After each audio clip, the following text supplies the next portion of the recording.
Hello everyone! Ako nga pala si Ron o mas kilala bilang Mr. Singkit, and this is my day 1 of improving myself to make myself better than yesterday. Kaya tara, samahan nyo ko. So what's up sa inyo mga kasingkit? Ayan, nakita nyo naman sa may intro natin na mag-gym nga tayo for today's video. 3:30 pa nga lang pala umalis na nga pala ako kaagad sa may bahay namin para nga pala magtungo sa may pag-gyman ko. And first time ko nga lang palang mag-gym mga kasingkit, at dahil nag-curious na nga din pala ako sa may katawan ko dahil medyo napapayatan na ako sa katawan ko, kaya naman gusto ko na nga din palang mag-gym and tingnan nga natin kung worth it nga ba to. Hindi nga din pala ganun kalayuan yung pag-gyman natin, kaya ilang minuto nga lang din pala nandirito na nga pala ako. Dito nga pala ako mag-gym sa may tabi ng Watson. Dito nga pala sa may sweat zone, and pagkapasok nyo nga pala ganito nga pala yung makikita nyo.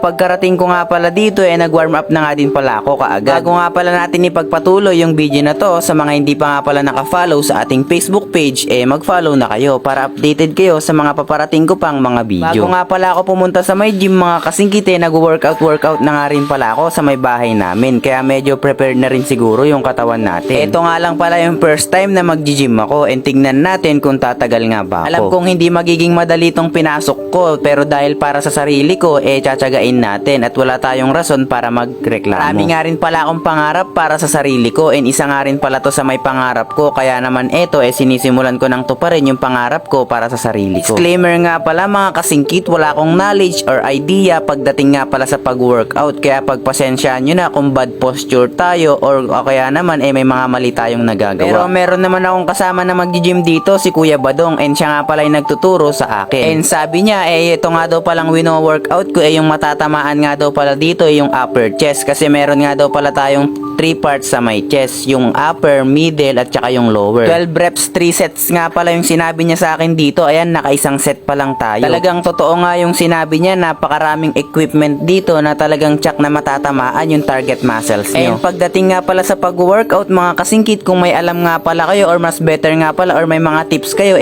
i-comment nyo lang dyan sa may comment section, magbabasa ako. Syempre wala nga tayong knowledge, gusto ko rin naman magkaroon ng knowledge pagdating nga pala sa pag-gym or pag-workout. Ito nga pala yung sinasabi ko na si Kuya Badong. Ayan, kung makikita nyo nga pala yung katawan niya, napaka-solid nung build nung katawan niya. O, diba, nakakaingit. And syempre, tamang flex lang tayo dyan. Ayan o, kala mo batak mag-gym no? Ito naman nga pala yung pangalawa kong workout. Sa may chest pa rin to mga kasingkit, kaso nga lang sa may lower part na yata. Ewan ko, di ko na sure. Basta sa may chest yung focus natin ngayong araw. Pa rin, 12 reps, 3 sets. Ayan, sa mga gusto nga rin palang magbalak na mag-gym dyan, i-recommend ko na nga lang din pala tong pinag-gyman ko. Dito nga lang pala to sa may National Highway, sa may tabi ng Watsons. Ito nga pala yung sweat zone. Pagdating nga pala sa membership mga kasingkit, kapag ka first time nyo nga pala, 1 to nga pala yung babayaran nyo, and may discount nga din pala yan kapag ka student kayo, kaya kailangan dalhin nyo din yung school ID nyo. Ayan, simulan na natin maging healthy sa ating katawan dahil napakaganda talaga kapag ka physically fit tayo. Kaya sa mga tinatamad dyan, mag-gym ka na. Next workout nga pala natin ay